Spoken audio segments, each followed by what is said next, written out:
Your brand new iPhone deserves the best protection, and the iLune 3-pack screen protector plus 3-pack camera lens protector has you covered. Don't take risks with your iPhone. Click the link in the video description to shop now on Amazon. Twisted true crime fanatic is jailed for knifing screaming mum to death in random beach attack after prowling for victim. A twisted true crime fanatic has been jailed after knifing a mum to death in a random beach attack. Nason Sadi, 20, butchered 34-year-old Amy Gray on Durley Chine Beach in Bournemouth as she screamed, "Get off me." The twisted criminology student also stabbed Amy's pal Leanne Miles 20 times, leaving her seriously injured in the horror attack. Sadi has now been jailed for life after he was found guilty of murder and attempted murder following a trial. In a victim impact statement, Amy's wife Cyan Gray said she cannot understand how a person can so maliciously and pointlessly take someone's life. She also told how the world has fallen from beneath our feet following the mum's death. Cyan added, Amy's beautiful life has been reduced to being remembered as a murder victim. Sentencing, Mrs. Justice Johanna Cutts said Sadi had planned to kill that night. She added, "Your assault on each of them must have been terrifying. No one could have heard their screams. No doubt you thought you had committed the perfect crime." Winchester Crown Court heard the monster had a morbid interest in true crime and horror movies. Sadi was also fascinated by knives, calling himself Ninja Killer on Snapchat, and carried out chilling searches for Brianna Gay's murder and serial killer Levi Belfield. He would quiz his lecturers at Greenwich University about how to get away with killing, prompting one to ask, "You're not planning a murder, are you?" On May 20, the monster started to make his macabre fantasy a reality as he traveled to Durley Chine on a Rex mission.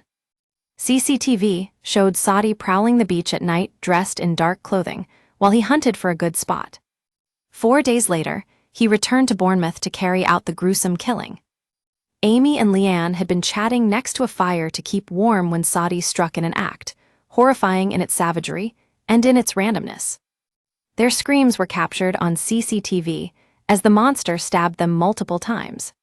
Sadi then left the pair bleeding on the sand as he shrunk into the shadows, away from the glare of the streetlights or the moonlight.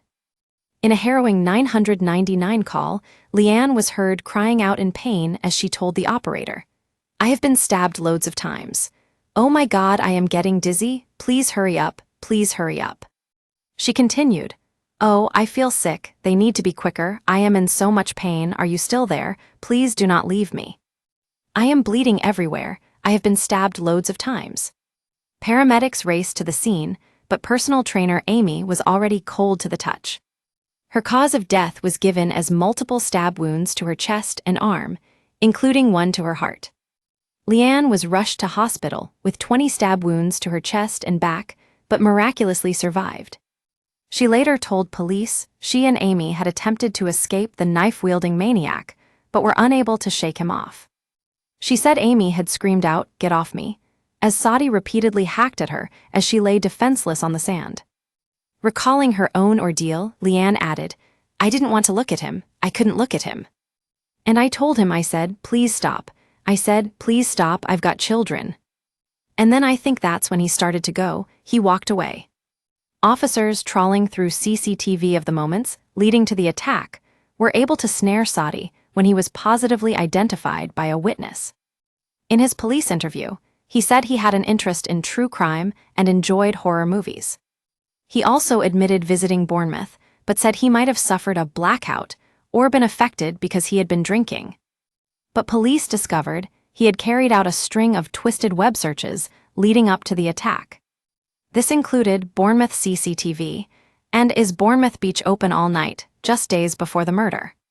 Sadi had also searched "How sharp are kitchen knives?" and "Why is it harder for a criminal to be caught if he does it in another town?" The killer had purchased a number of knives, but the ones used in the attack have never been found. Officers also seized a blue trespass rucksack which contained white latex gloves, 2 of which were inside out, as well as a black balaclava, a torch, used wet wipes and a packet of tissues.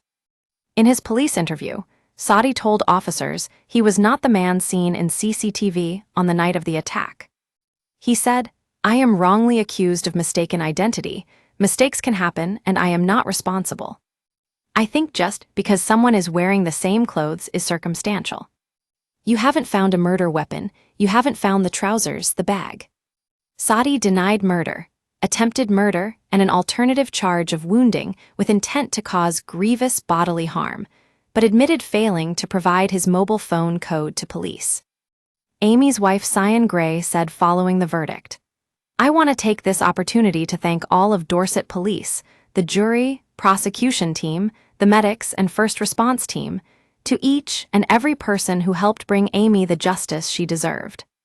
Amy will never be forgotten. She touched the lives of so many."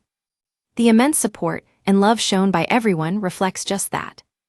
Amy's life has been brutally taken, but now she can rest in peace. Her strength lives on in all of us.